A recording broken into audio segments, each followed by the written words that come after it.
What if I told you that over 3,000 years ago, one pharaoh dared to rewrite history itself, to erase gods, defy priests, and change Egypt forever?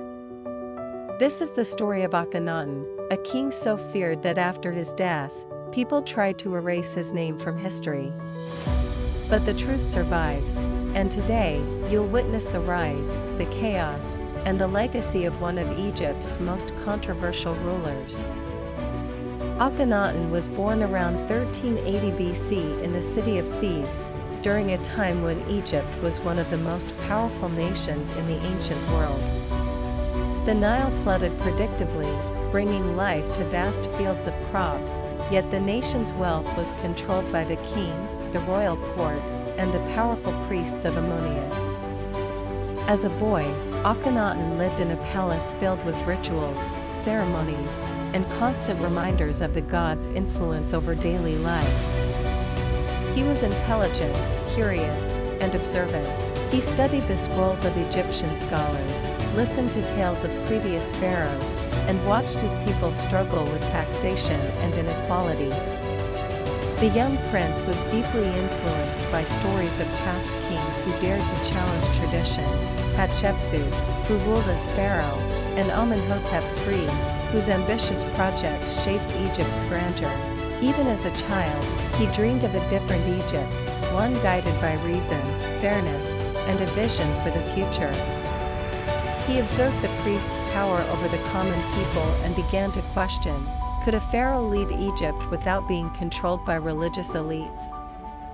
By the time he reached his teenage years, he had formed a vision that would one day challenge the very foundations of Egyptian society.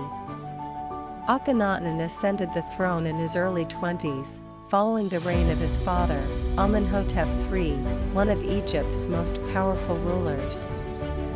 He married Nefertiti, a woman celebrated for her beauty, intelligence, and political acumen. Together, they would shape a new era. From the beginning, Akhenaten implemented reforms aimed at strengthening the pharaoh's direct control and reducing the influence of the priesthood.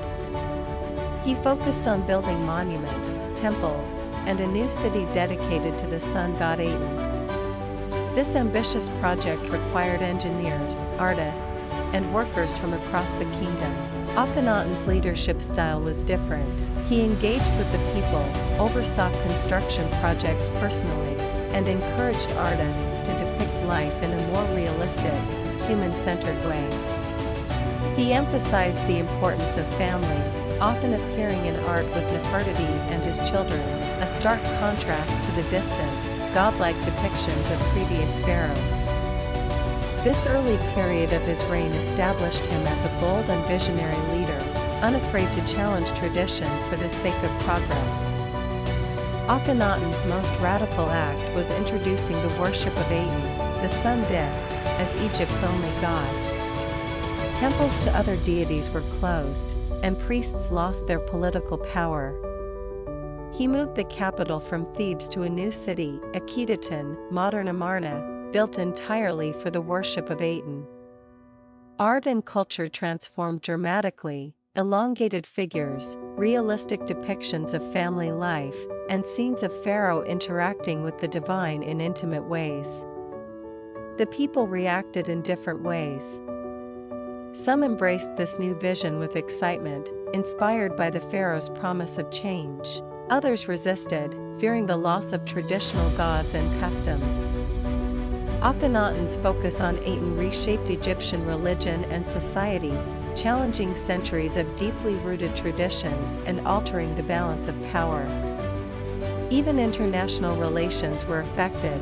Neighboring kingdoms watched cautiously, uncertain how to respond to this unusual, revolutionary ruler. Not everyone welcomed Akhenaten's reforms.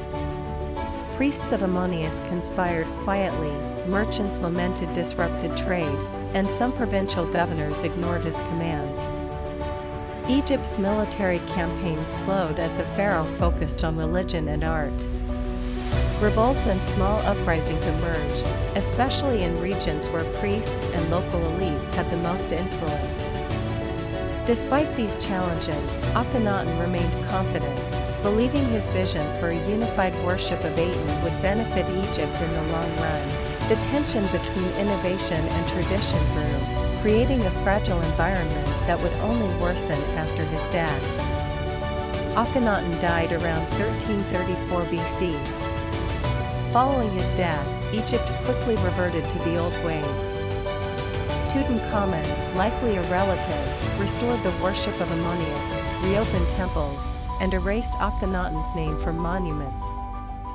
Akhetaten was abandoned, its buildings left to crumble, and statues of Akhenaten defaced or destroyed. Even attempts to erase his story from history could not hide his influence. Fragments of his art and ideas survived in hidden corners and, centuries later, archaeologists would uncover them. Archaeologists rediscovered Amarna in the 19th and 20th centuries, revealing the radical nature of Akhenaten's reign. Art historians were shocked by the new style, realistic portrayals of children, families, and daily life that had been hidden for millennia. Nefertiti emerged as a powerful figure, influencing politics and religion alongside Akhenaten. Today, scholars see Akhenaten not merely as a heretic but as a visionary, a pharaoh who dared to challenge the gods, the priests, and the entire Egyptian establishment. His influence survives in art, architecture, and the continued fascination with his life. Akhenaten's story is complex. He was a visionary and revolutionary, feared and revered, hated and admired. He challenged the very fabric of Egyptian society and attempted to create a legacy that would reshape the continent. Though history tried to forget him, Akhenaten's story survives, reminding us that courage, innovation, and vision can echo across millennia. Some called him heretic, others, hero. But one thing is certain, his dream changed history, and his legacy will never be erased again. History only survives when we remember it. If this story changed the way you see the past, like the video, share it, and subscribe, because there are many more truths still waiting to be told.